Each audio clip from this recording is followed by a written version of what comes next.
Assalamualaikum teman-teman. Halo, gimana kabarnya nih? Daripada gabut, mending simak video berikut. Hehehe. Di sini, kami dari kelompok 3 ASP31 akan membahas terkait salah satu bahasan di mata kuliah akuntansi manajemen, yaitu keputusan investasi dan analisis biaya manfaat. Sebelumnya, perkenalkan nih, kami dari kelompok 3 yang beranggotakan Iva Mahdika Putri, Fitriani Lestari, Fitri Alia Sekar Maharani, dan Rani Tria Setiawati akan membahas sedikit banyak terkait materi tersebut. Di sini kami dengan dosen pengampu yaitu Bapak Faiz Yamzami. Nah, langsung saja di sini kita masuk ke bahasan yang pertama yaitu keputusan investasi yang mana disebut juga dengan penganggaran modal. Apa sih keputusan investasi itu? Keputusan investasi yang disebut juga dengan penganggaran modal tadi merupakan proses kegiatan yang mencakup seluruh aktivitas perencanaan penggunaan dana dengan tujuan untuk memperoleh manfaat atau benefit pada waktu yang akan datang. Penganggaran modal ini sebagai penilaian aktivitas investasi yang diusulkan untuk mencapai tujuan yang diharapkan selama periode tertentu di waktu yang akan datang. Nah, selain itu apa aja sih tujuan dari penganggaran modal ini? Nah, tujuan penganggaran modal ini yang pertama untuk mengadakan analisis investasi dari beberapa alternatif investasi yang tersedia. Lalu, untuk memilih investasi yang paling menguntungkan dan untuk memberikan manfaat terbesar dari setiap rupiah yang diinvestasikan. Adapun ketidaktepatan dalam menetapkan pilihan investasi akan menimbulkan kerugian-kerugian, baik kerugian real ataupun kerugian karena kehilangan kesempatan untuk memperoleh manfaat yang lebih menguntungkan atau opportunity cost yang sebenarnya dapat diwujudkan. Lalu kenapa sih penganggaran modal itu penting? Nah, di sini penganggaran modal itu penting yang pertama karena hasil keputusan penganggaran modal harus terus berlanjut selama beberapa tahun. Selanjutnya, karena keputusan penganggaran modal akan menentukan arah strategis perusahaan, karena perusahaan bergerak ke arah produk, jasa, atau pasar baru yang harus didahului dengan pengeluaran modal. Selain itu, pentingnya penganggaran modal ini karena dana yang dikeluarkan akan terikat untuk jangka waktu yang panjang, lalu investasi dalam aktiva tetap menyangkut harapan terhadap hasil penjualan di waktu yang akan datang, dan pengeluaran dana untuk pengeluaran tersebut biasanya meliputi jumlah yang besar, serta kesalahan dalam pengambilan keputusan mengenai pengeluaran modal tersebut akan mempunyai akibat yang panjang dan berat. Adapun di sini beberapa metode penilaian usulan investasi. Yang pertama yang nanti akan kita bahas ada payback period, yang kedua ada net present value atau NPV, yang ketiga ada internal rate of return, dan yang terakhir ada accounting rate of return. Payback period. Payback period adalah suatu periode yang diperlukan untuk dapat menutup kembali pengeluaran investasi dengan memakai proses atau aliran kas neto atau net cash flow. Untuk rumusnya yaitu payback period sama dengan investasi awal dibagi dengan arus kas masuk atau cash flow dikali dengan 1 tahun. Berikut ini adalah contoh payback period untuk proses yang sama jumlahnya. Diketahui suatu proyek membutuhkan dana sebesar 45 juta dengan proses tahunan sebesar 22.500.000. Berapakah payback period proyek tersebut? Payback period dihitung dengan 45 juta dibagi dengan 22.500.000 dikali dengan setahun dan dihasilkan 2 tahun. Artinya bahwa dana yang tertanam dalam proyek tersebut sebesar 45 juta sudah akan diperoleh kembali seluruhnya dalam jangka waktu 2 tahun. Untuk yang selanjutnya adalah contoh payback period dengan proses yang tidak sama jumlahnya. Diketahui suatu investasi dalam suatu proyek membutuhkan investasi sebesar 120 juta yang diperkirakan memiliki proses selama umurnya sebagai berikut ini. Tahun ke-1 sebesar 60 juta, tahun kedua sebesar 50 juta, tahun ketiga sebesar 40 juta, tahun ke-4 sebesar 30 juta, tahun ke-5 sebesar 20 juta, tahun ke-6 sebesar 10 juta. Dan berapakah payback period dari proyek tersebut? maka dihitung dengan jumlah investasi dikurangi dengan proses tahun ke-1 dan proses tahun ke-2, yaitu 120 juta dikurangi dengan 60 juta dikurangi dengan 50 juta, sehingga investasi yang belum tertutup sesudah akhir tahun kedua adalah 10 juta. Di proses tahun ketiga adalah sebesar 40 juta, padahal dana yang dibutuhkan untuk menutup kekurangan investasi adalah 10 juta. Berarti bahwa waktu yang diperlukan untuk memperoleh dana sebesar 10 juta dalam tahun ketiga adalah 1/4 tahun, yaitu 10 juta dibagi dengan 40 juta dikali dengan 1 tahun. Sehingga waktu yang dibutuhkan oleh perusahaan adalah 1/4 tahun atau 2 tahun 3 bulan. Net Present Value. Net Present Value atau NPV merupakan metode yang memperhitungkan selisih antara nilai sekarang dari arus kas yang masuk dengan nilai sekarang dari arus kas yang keluar pada periode tertentu. Tingkat pengembalian dana yang diperlukan adalah tingkat pengembalian minimum yang terdapat diterima. Hal itu juga disebut sebagai tingkat diskonto, tingkat rintangan atau tingkat batas, dan biaya modal. Dalam perhitungan NPV, jika PV keseluruhan proses yang diharapkan lebih besar dari investasinya, maka usul investasi dapat diterima dan berlaku juga sebaliknya. Yang selanjutnya adalah contoh untuk Net Present Value atau NPV dengan proses yang sama jumlahnya. Diketahui proyek membutuhkan dana sebesar 45 juta dengan proses tahunan selama 3 tahun sebesar 22.500.000, diskon rate sebesar 10%. Berapa NPV proyek tersebut? Untuk perhitungan NPV yang jumlah prosesnya sama setiap tahunnya menggunakan rumus NPV sama dengan PV dari proses dikurangi PV dari outlay, sehingga PV faktor pada tabel PV dari suatu anuitas untuk rate 10% di tahun ketiga sebesar 2,487, dan untuk perhitungannya adalah 2,487 dikali dengan 22.500.000 dikurangi dengan 45 juta sehingga dihasilkan 10.958.000, dan dari hasil tersebut menunjukkan bahwa atas dasar rate of return PC prosesnya lebih besar dari PV outlet-nya, yang berarti bahwa NPV-nya bernilai positif dan usul investasi dapat diterima. Berikut ini adalah contoh tabel PV yang bisa digunakan dalam perhitungan NPV.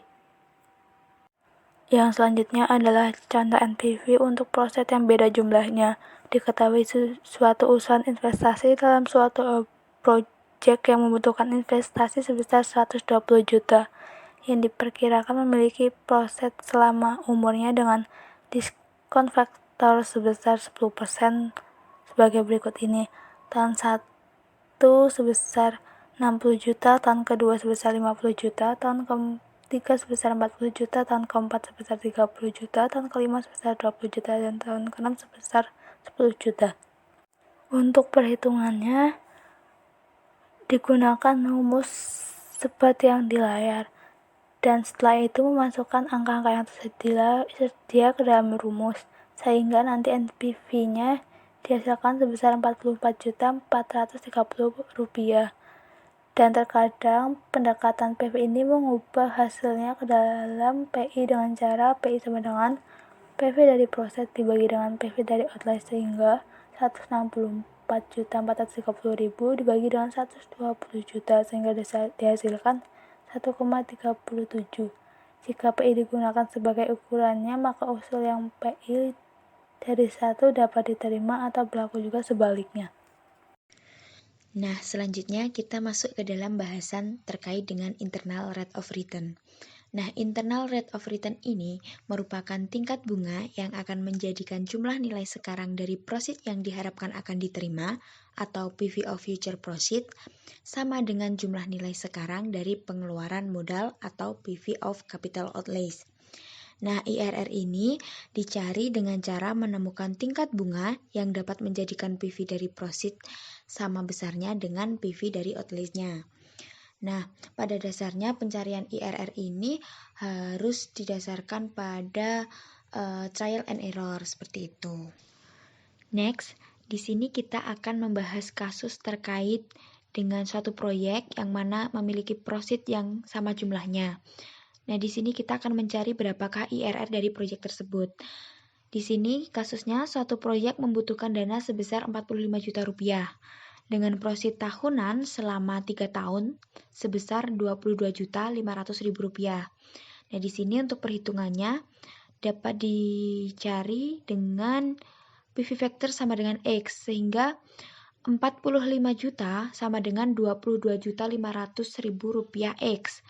Sehingga di sini diperoleh X-nya adalah 2. Nah, dalam tabel PV dari suatu anuitas yang tadi sudah dipaparkan di NPV, bahasan NPV di depan tadi, terdapat tabel PV dari suatu anuitas. Nah, tadi bisa dilihat lagi.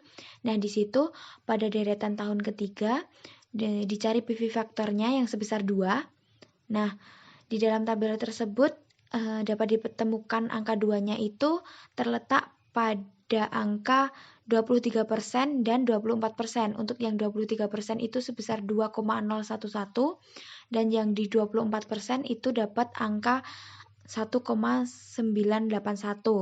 Nah, di sini artinya bahwa IRR itu terletak pada tingkat bunga antara 23% dan 24%.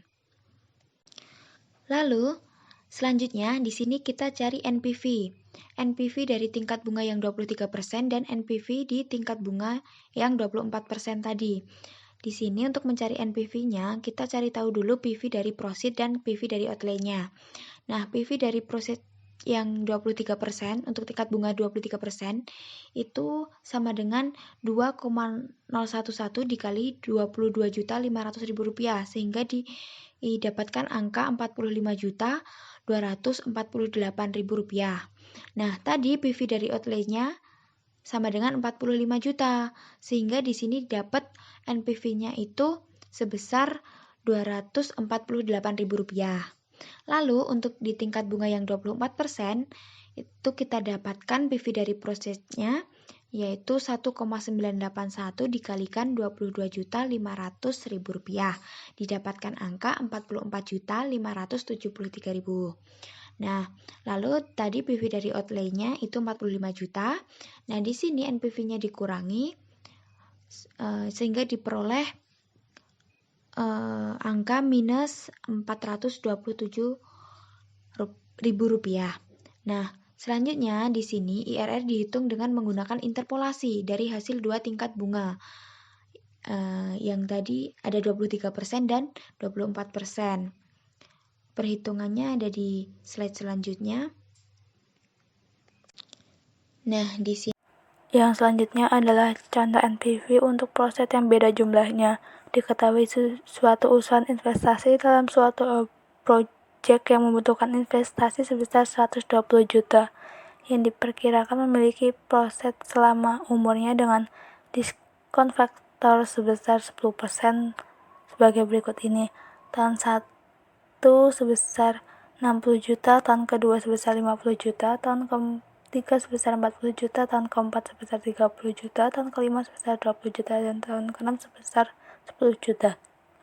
Untuk perhitungannya digunakan rumus seperti yang di layar, dan setelah itu memasukkan angka-angka yang tersedia ke dalam rumus, sehingga nanti NPV-nya dihasilkan sebesar 44.430 rupiah. Dan terkadang pendekatan PV ini mengubah hasilnya ke dalam PI dengan cara PI sama dengan PV dari proses dibagi dengan PV dari outlay, sehingga 164.430.000 dibagi dengan 120 juta sehingga dihasilkan 1,37. Jika PI digunakan sebagai ukurannya, maka usul yang PI dari 1 dapat diterima atau berlaku juga sebaliknya. Nah, selanjutnya kita masuk ke dalam bahasan terkait dengan internal rate of return. Nah, internal rate of return ini merupakan tingkat bunga yang akan menjadikan jumlah nilai sekarang dari proceed yang diharapkan akan diterima atau PV of future proceed sama dengan jumlah nilai sekarang dari pengeluaran modal atau PV of capital outlays. Nah, IRR ini dicari dengan cara menemukan tingkat bunga yang dapat menjadikan PV dari proceed sama besarnya dengan PV dari outlays-nya. Nah, pada dasarnya pencarian IRR ini harus didasarkan pada trial and error seperti itu. Next, di sini kita akan membahas kasus terkait dengan suatu proyek yang mana memiliki proceed yang sama jumlahnya. Nah, di sini kita akan mencari berapakah IRR dari proyek tersebut. Di sini kasusnya suatu proyek membutuhkan dana sebesar 45 juta rupiah dengan proceed tahunan selama 3 tahun sebesar 22.500.000 rupiah. Nah, di sini untuk perhitungannya dapat dicari dengan PV factor sama dengan X, sehingga 45 juta sama dengan 22.500.000 rupiah X. Sehingga di sini diperoleh X-nya adalah 2. Nah, dalam tabel PV dari suatu anuitas yang tadi sudah dipaparkan di NPV, bahasan NPV di depan tadi, terdapat tabel PV dari suatu anuitas. Nah, tadi bisa dilihat lagi. Nah, di situ pada deretan tahun ketiga dicari PV faktornya yang sebesar 2. Nah, di dalam tabel tersebut dapat ditemukan angka 2-nya itu terletak pada angka 23% dan 24%. Untuk yang 23% itu sebesar 2,011 dan yang di 24% itu dapat angka 1,981. Nah, di sini artinya bahwa IRR itu terletak pada tingkat bunga antara 23% dan 24%. Lalu, selanjutnya di sini kita cari NPV. NPV dari tingkat bunga yang 23% dan NPV di tingkat bunga yang 24% tadi. Di sini untuk mencari NPV-nya, kita cari tahu dulu PV dari proceed dan PV dari outlay-nya.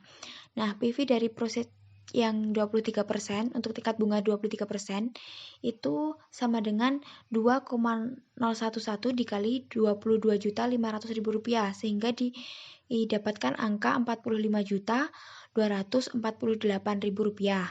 Nah, tadi PV dari outlay-nya sama dengan 45 juta, sehingga di sini dapat NPV-nya itu sebesar 248.000 rupiah. Lalu untuk di tingkat bunga yang 24% itu kita dapatkan PV dari prosesnya yaitu 1,981 dikalikan 22.500.000 rupiah. Didapatkan angka 44.573.000. Nah, lalu tadi PV dari outlay-nya itu 45 juta. Nah, di sini NPV-nya dikurangi sehingga diperoleh angka minus 427.000 rupiah. Nah, selanjutnya di sini IRR dihitung dengan menggunakan interpolasi dari hasil dua tingkat bunga. Yang tadi ada 23% dan 24%. Perhitungannya ada di slide selanjutnya. Nah, di sini kita akan mencari selisih. Yang pertama ada selisih tingkat bunga. Tadi 23% dengan 24%, kita peroleh selisih 1%.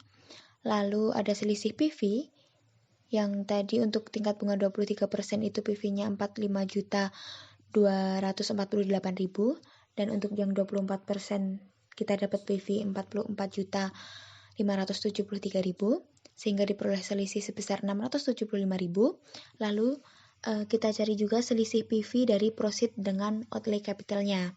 Tadi PV dari proceed kita ambil yang positif, yang dari tingkat bunga 23% yaitu 45.248.000 diselisihkan dengan capital outlay-nya yang sebesar 45 juta, sehingga diperoleh selisih 248.000.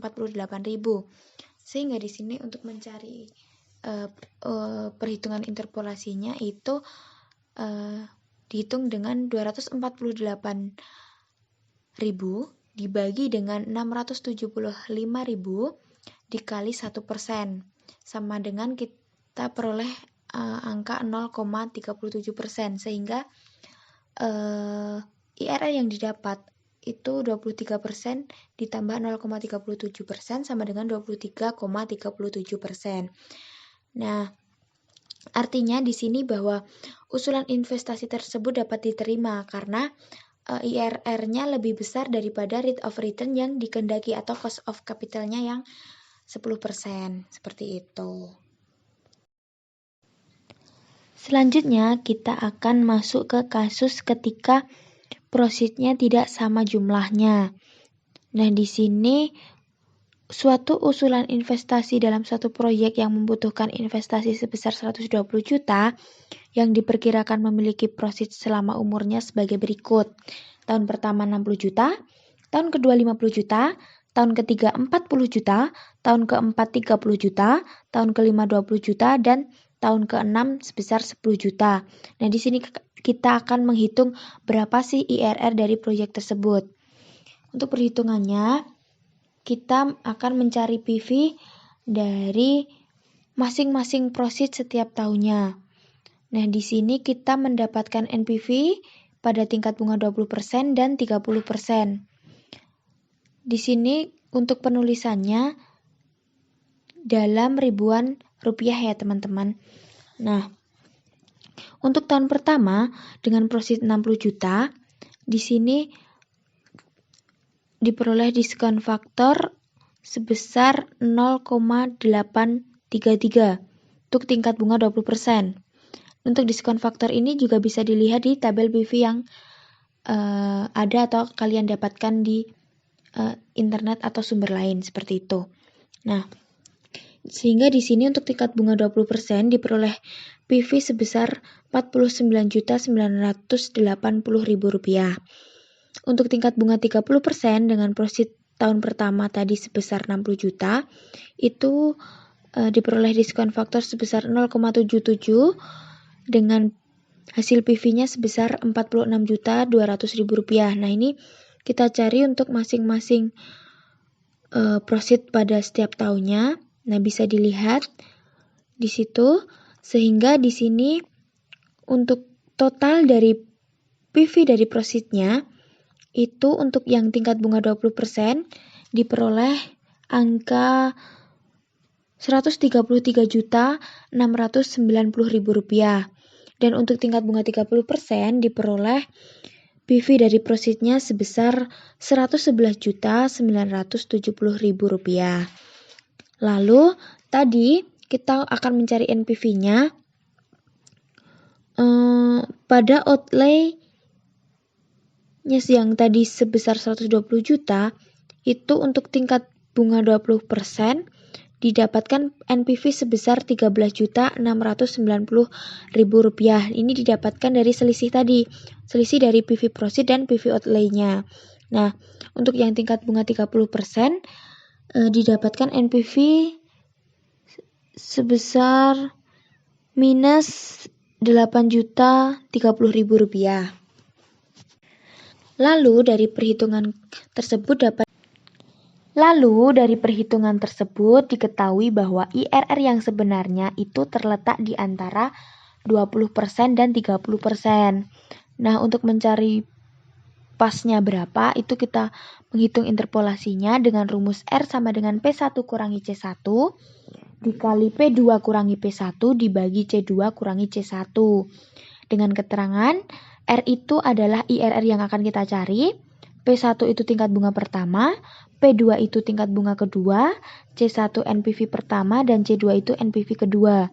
Nah, dari perhitungan tersebut, kita dapatkan tadi P1-nya 20%, P2-nya 30%, C1-nya positif Rp13.690.000, C2-nya itu negatif Rp8.030.000, sehingga di sini R sama dengan 20 dikurangi Rp13.690.000 dikali dengan 30 kurangi 20 dibagi dengan negatif 8.030.000 rupiah dikurangi dengan 13.690.000 rupiah.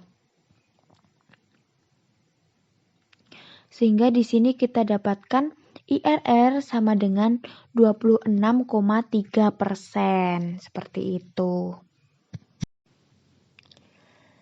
Nah, selanjutnya kita masuk ke bahasan terkait dengan accounting rate of return. Nah, di sini metode accounting rate of return ini sama dengan metode average rate of return, yaitu menunjukkan persentase keuntungan neto sesudah pajak dihitung dari average investment atau initial investment. Metode ini itu didasarkan pada keuntungan yang dilaporkan dalam laporan laba rugi atau income statement. Kelebihannya apa sih? Nah, di sini ARR ini kelebihannya adanya kesederhanaan dan mudah dipengerti. Nah, karena apa?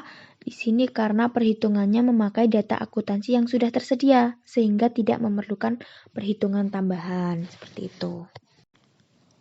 Lalu untuk formula atau rumusnya untuk perhitungan ARR ini ada dua. Yang tadi didasarkan pada initial investment itu dihitung dengan earning after tax dibagi initial investment. Lalu untuk yang didasarkan pada average investment itu dihitung dengan earning after tax dibagi dengan average investment. Nah, ini kita akan memilih investasi yang dapat menghasilkan ARR yang paling besar. Nah, itu akan menjadi usulan investasi yang diajukan seperti itu. Nah, di sini kasusnya suatu perusahaan menginvestasikan dananya sebesar 45 juta rupiah pada suatu proyek. Nah, perusahaan tersebut itu menghasilkan laba setelah pajaknya itu sebesar 7.500.000 per tahunnya. Sehingga di sini ARR-nya dapat dihitung atas dasar initial investment itu dengan perhitungan seperti ini, yaitu 7.500.000 rupiah dibagi dengan 45 juta dikali dengan 100%. Sama dengan kita peroleh angka 16,67%. Lalu untuk perhitungan ARR atas dasar average investment itu dicari dengan cara 7.500.000 rupiah tadi dibagi dengan 45 juta dibagi 2. Lalu dikali 100%, sehingga diperoleh angka 33,34%. Nah, di sini kita memilih investasi yang dapat menghasilkan ARR yang paling besar, yaitu ARR yang dihitung atas dasar average investment, seperti itu. Nah, untuk selanjutnya yaitu analisis biaya manfaat. Sebenarnya apa sih ABM itu? ABM sendiri didefinisikan sebagai teknik penilaian resiko di mana membantu kita sebagai pengguna untuk menentukan perlakuan atau keputusan apa yang akan kita pilih berdasarkan tingkat efisiensi biaya dan tingkat manfaat yang ada. ABM sendiri memiliki kelebihan dan kekurangan. Kelebihannya yaitu yang pertama bisa membantu menyederhanakan dalam pengambilan keputusan, yang kedua menggunakan data sebagai dasar perhitungan sehingga hasilnya dapat dipastikan valid, yang ketiga mampu mengungkapkan biaya dan manfaat yang tersembunyi. Lalu untuk kekurangannya ada yang pertama lebih cocok digunakan untuk proyek jangka pendek dan jangka menengah, bukan untuk proyek jangka panjang. Yang kedua, ketergantungan penuh terhadap basis data yang digunakan dan hasil analisis data tersebut merupakan faktor pengambilan keputusan. Yang ketiga, sangat sulit memprediksi semua variabel yang bersifat mungkin tidak pasti. Yang keempat, bisa mengabaikan aspek moral kemanusiaan karena berorientasi pada manfaat atau keuntungan yang maksimal. Nah, untuk selanjutnya yaitu mengenai aturan keputusan ABM. Yang pertama ada analisis marginal. Analisis marginal dibagi menjadi dua lagi, yaitu analisis marginal keputusan kebijakan dan analisis keputusan marginal lainnya. Analisis marginal keputusan kebijakan sendiri diterapkan ketika kuantitas diproduksi dalam unit kecil dan informasi sempurna ada. Investasi dilakukan selama manfaat marginal proyek lebih besar daripada biaya marginalnya, seperti yang ditunjukkan pada kurva di sebelah kanan. Lalu, untuk yang selanjutnya ada analisis keputusan marginal lainnya, yaitu pengalokasian sumber daya disesuaikan sehingga manfaat marginal untuk dolar yang dihabiskan bagi suatu proyek sama dengan manfaat marginal dari dolar terakhir yang dihabiskan untuk proyek lainnya. Seperti yang di sebelah kanan ada rumus. Nah, yang selanjutnya analisis marginal dengan melakukan perbandingan 3 formula, yaitu ada manfaat bersih, rasio manfaat atau biaya, tingkat pengembalian. Untuk manfaat bersih sendiri, formulanya yaitu total manfaat dikurangi dengan biaya. Untuk rasio manfaat atau biaya, yaitu dengan total manfaat dibagi dengan total biaya.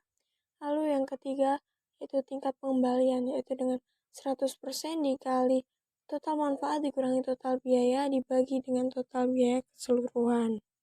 Nah, lebih jelas di sini ABM tingkat pengembalian yaitu analisis biaya atau manfaat yang dihitung dengan membandingkan antara nilai manfaat yang diperoleh dengan total biaya implementasi atau biaya yang dikeluarkan oleh organisasi.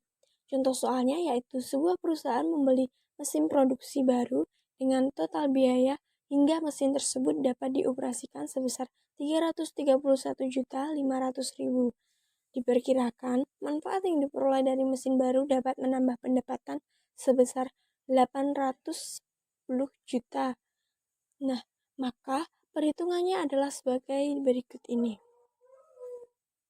Analisis biaya atau manfaat sama dengan manfaat dibagi dengan total biaya implementasi dikali dengan 100%, di mana manfaatnya telah diketahui sebesar 810 juta dibagi dengan 331.500.000 dikalikan dengan 100%, maka akan diperoleh nilai sebesar 244,34%. Dari perhitungan ABM seperti yang ada pada contoh kasus atau soal sebelumnya, diperoleh persentase, di mana persentase tersebut memberikan dampak terhadap pemberian rekomendasi.